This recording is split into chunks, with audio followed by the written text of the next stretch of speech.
जनवरी 2026 बाप दादा के अनमोल महावाक्य पिताश्री जी के पुण्य स्मृति दिवस पर सुनाने के लिए मीठे बच्चे ज्ञान रत्नों से झोली भरकर दान भी करना है। जितना दूसरों को रास्ता बताएंगे उतना आशीर्वाद मिलेगी। बाप दादा ने कहा, दिल एकदम ठर जानी चाहिए, यानी शीतल हो जानी चाहिए। एक बाप की ही याद सतानी चाहिए। बाप समझाते हैं, मीठे बच्चे अब गफलत मत करो, स्वदर्शन चक्रधारी बनो, लाइट हाउस बनो। स्वदर्शन चक्रधारी बनने की प्रैक्टिस अच्छी हो जाएगी तो फिर तुम जैसे ज्ञान का सागर हो जाएंगे। बाप दादा बोले, तुम्हारा बोलना जास्ती नहीं होना चाहिए।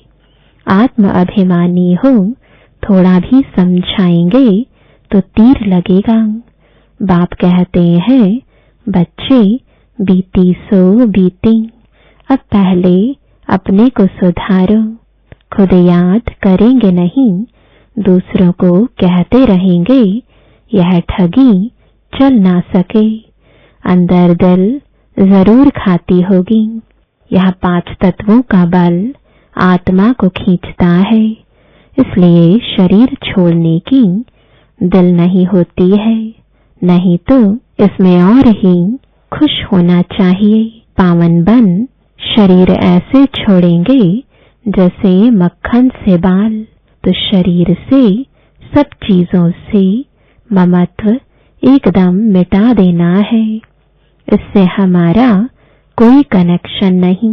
बाप दादा ने कहा, दिन रात बहुत कमाई करनी है, इसलिए बाबा कहते हैं, नींद को जीतने वाले बच्चे माँ में कम याद करो और विचार सागर मंथन करो। ड्रामा के राज को बुद्धि में रखने से बुद्धि एकदम शीतल हो जाती है।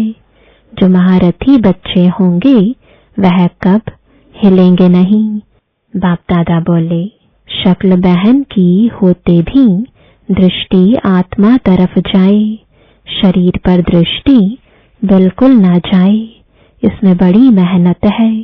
यह बड़ी महीन बातें हैं, बड़ी ऊंच पढ़ाई है। अव्यक्त महावाक्य महावीर बच्चों के संगठन की विशेषता। एक रस एक टिक स्थिति। 9 दिसंबर 1975 के महावाक्य। बाप दादा ने कहा, हलचल होती ही व्यर्थ संकल्पों की है। इन व्यर्थ संकल्पों की समाप्ति के लिए अपने संगठन को शक्तिशाली व एकमत बनाने के लिए कौन सी शक्ति चाहिए? इसके लिए एक तो फेथ यानी विश्वास, दूसरा समाने की शक्ति चाहिए। बाप दादा ने कहा, दूसरे की गलती को भी अपनी गलती समझ फैलाना नहीं चाहिए। व्यर्थ संकल्प नहीं चलाने चाहिए, बल्कि उन्हें भी समा देना चाहिए। इतना एक दो में फेथ हो, स्नेह की शक्ति से ठीक कर देना चाहिए। बाप दादा ने कहा, जैसे सतयुग में प्रकृति दासी बन जाती है, वैसे सिद्धि आपके सामने स्वयं झुकेगी। सिद्धि आप लोगों का आह्वान करेगी। जब श्रेष्ठ नॉलेज है, स्टेज भी पावरफुल है, तो सिद्धि क्या बड़ी बात है। सदा काल एक रस स्थिति में रहने वालों को सिद्धि प्राप्त ना हो, यह हो नहीं सकता। लेकिन इसके लिए संगठन की शक्ति चाहिए।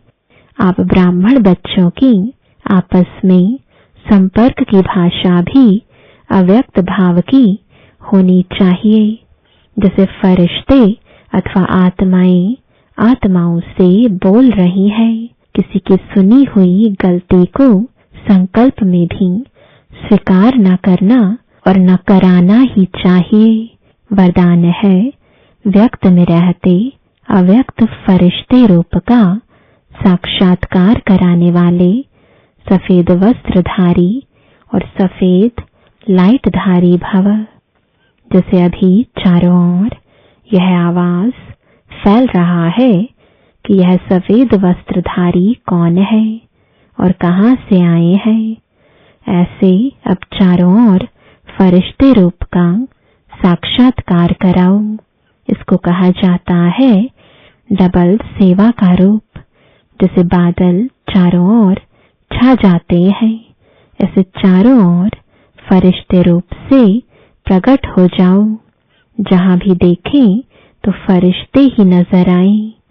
लेकिन यह तब होगा जब शरीर से डिटैच होकर अंतःवाहक शरीर से चक्र लगाने के अभ्यासी होंगे। मनसा पावरफुल होगी। स्लोगन है, सर्वगुणों व सर्व शक्तियों के अधिकारी बनने के लिए आज्ञाकारी बनो। ओम।